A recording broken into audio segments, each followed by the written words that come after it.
विधानसभा में आप रैली निकाल रहे हैं, कितना जन समर्थन प्राप्त कर रहे हैं लोगों से? देखिए, मुझे बताने की ज़रूरत नहीं है और सबसे पहले तो आपका धन्यवाद कि कहीं ना कहीं आप लोगों का भी सपोर्ट बहुत ज़्यादा मिल रहा है। और आपने जो बात करी है जन समर्थन, तो आप ये देख सकते हैं ये सब अपना अपना रोजगार कमाने खाने वाले लड़के हैं। और बदरपुर विधानसभा का युवा जाग चुका है और आगाज ठोक दिया है। 5 तारीख को 9 नंबर पे चुनाव चिन्ह टॉर्च पे बटन दबेगा और युवा इस बार बदरपुर विधानसभा के अंदर बदलाव लेके आएगा। अब तक के जो विधायक रहे होने के साथ साथ उतना ही स्लो विकास दिखाई दे रहा था, लेकिन अब युवा है, युवा सोच के साथ युवाओं का समर्थन प्राप्त कर रहे हैं। क्या लगता है कितनी जल्दी विकास देखने को मिलेगा? देखिए, उनके वरिष्ठ होने की वजह से विकास नहीं रुका हुआ था। जो वो 10-10, 12-12 करोड़ रुपए ये पैसे वाले जो खर्च करके चुनाव लड़ते हैं ना, तो ये जनता से ही वसूलेंगे। तो आपके चैनल के माध्यम से कहता हूँ, पैसा कोई भी लाए, सबका खाओ, सबका पियो, क्योंकि ये 4 साल 5 साल आपको नजर नहीं आएंगे। पर चुनाव चिन्ह टॉर्च का ध्यान रखना। आपका युवा भाई, आपका राहुल राय आपके लिए दिन रात संघर्ष के लिए खड़ा रहेगा आपके साथ। 31 साल से जो बदरपुर पे राज कर रहे हैं वो कह रहे हैं कि दबदबा था, दबदबा है और दबदबा रहेगा। तो दबदबे को कैसे तोड़ेंगे? देखिए, अहंकार तो रावण का भी नहीं रहा। रावण को भी यही था कि सबसे सर्वज्ञानी और सबसे शक्तिशाली मैं ही हूँ। तो इन लोगों का समय पूरा हो चुका है, अब ये लोग जाएंगे जल्दी। अभी कल मैं राम सिंह नेता के समर्थकों से, राम सिंह नेता जी से बात कर रहा था, वो कहते हैं 1 लाख वोटों से हम 8 तारीख को जीत रहे हैं। आपने राम सिंह नेताजी का नाम लिया, तो मैं आपको कहना चाहता हूँ, जितना पैसा उन्होंने चुनाव में बहाया है ना अपने, इतने में तो मैं दिल्ली का विकास कर दूंगा। बदरपुर विधानसभा तो बहुत छोटी बात है। तो पैसे से चुनाव नहीं जीता जाता। जनता जाग चुकी है। आज तक 7 चुनाव में वो कितनी बार हार चुके हैं ये भी मुझे कहने की जरूरत नहीं है, और जीता कितना ये भी बताने की जरूरत नहीं है। बदरपुर में पार्टियां बदली लेकिन चेहरे नहीं बदले। देखिए, आज तक कोई विकल्प नहीं आया था, कोई युवा उठ के आना नहीं चाहता था इनके आगे, इनसे कोई टकराना नहीं चाहता था। अब पर इस बार बदरपुर विधानसभा का युवा जाग गया है और सबकी सर्व सहमति से ये चुनाव लड़ा जा रहा है और चुनाव जीतेंगे भी। जहाँ एक तरफ बड़ी बड़ी पार्टियां 2100-2500 का वादा कर रही है, क्या लगता है कैसे जीत पाएंगे?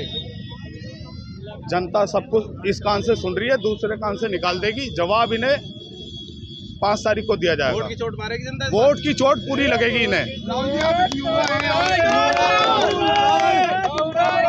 आप एक युवा प्रत्याशी है बदरपुर विधानसभा क्षेत्र के, और युवाओं के लिए क्या प्राथमिकता रहेगी और क्या मुद्दे नजर आते हैं युवाओं के लिए आपको? देखिए, सबसे पहले जो मेरी प्राथमिकता है, बदरपुर विधानसभा के युवा को रोजगार की है। और सबसे बड़ी समस्या भी वही है, रोजगार के साथ साथ नशा।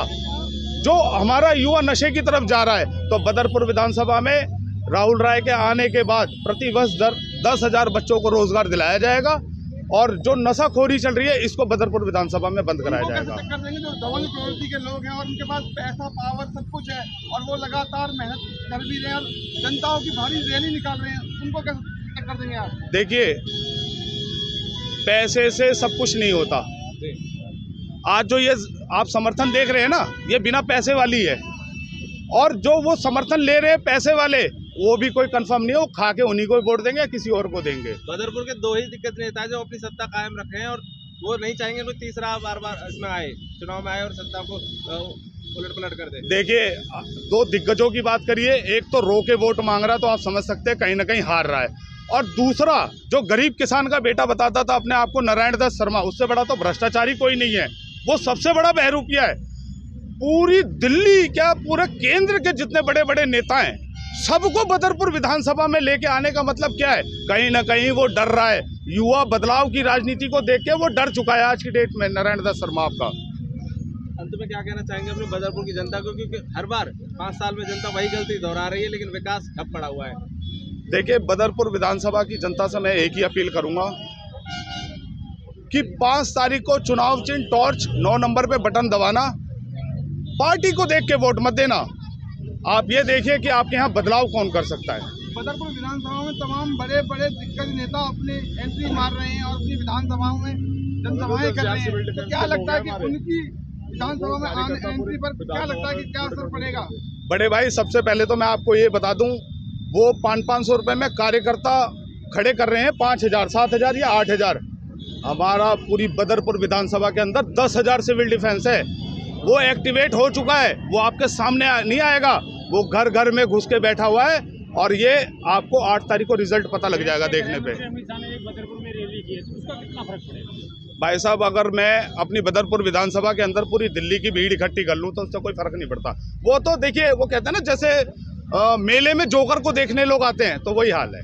बदरपुर की अगर हम बात करते हैं तो लगभग अभी भी अंधेरे में जी रही है बदरपुर की जनता, क्योंकि यहाँ पर जाम की समस्या है, सड़क की समस्या, पानी की समस्या है, उसके बावजूद भी क्या अब बदलाव होने की उम्मीद है?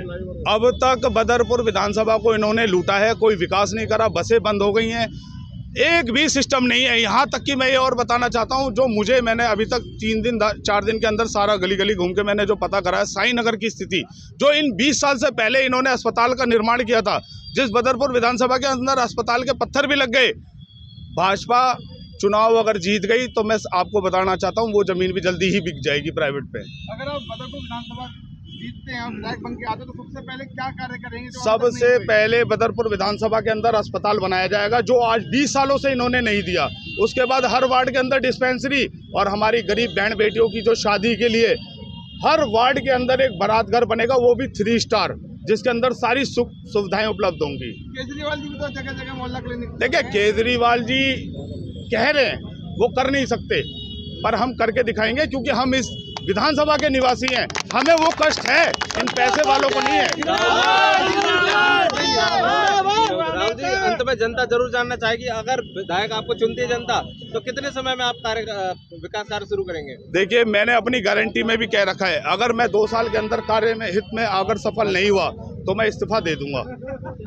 ये बहुत बड़ी बात कह रहे हैं, क्योंकि अब तक कोई किसी नेता ने ऐसा दावा नहीं किया। ये मैंने अपनी गारंटी में दे रखा है, मैं कोई राजनीति करने नहीं आया हूँ, हम समाज के लिए लड़ रहे हैं, क्योंकि हम दिल्ली सिविल डिफेंस के वो सिपाही हैं जो कोरोना काल और बीमारी में भी हम लोग निष्काम सेवा करते हैं, तो हमें कोई सीट का लालच नहीं है। राहुल जी, आप कह रहे हैं कि इस्तीफा दे देंगे, लेकिन सत्ता की तो कुर्सी में एक ऐसी चुंबक है, सब कहते हैं इस्तीफा दे देंगे। जैसे केजरीवाल साहब भी कहते थे फिर हम कुछ भी नहीं लेंगे, गाड़ी बंगला कुछ भी नहीं लेंगे, लेकिन सत्ता की कुर्सी से चिपके तो उसके बाद चिपके रहेंगे। देखिए, केजरीवाल जी पहले से ही सरकारी विभाग के अधिकारी रहे हैं, और गाड़ी सुविधाएं तो उन्हें पहले भी मिली हैं, ठीक है जी। तो आज कोई नई नहीं मिल रही, फर्क इतना, पहले 1 गाड़ी में चलते थे, आज 4 गाड़ी और चलती है उनके पीछे। क्षेत्रवासियों को चलते चलते आप संदेश क्या देना चाहेंगे? देखिए, मैं तो यही संदेश देना चाहूँगा, इन बहरूपियों और बहरूपियों से बच के रहना, और युवा को इस बार वोट देना, चुनाव चिन्ह टॉर्च 9 नंबर पे।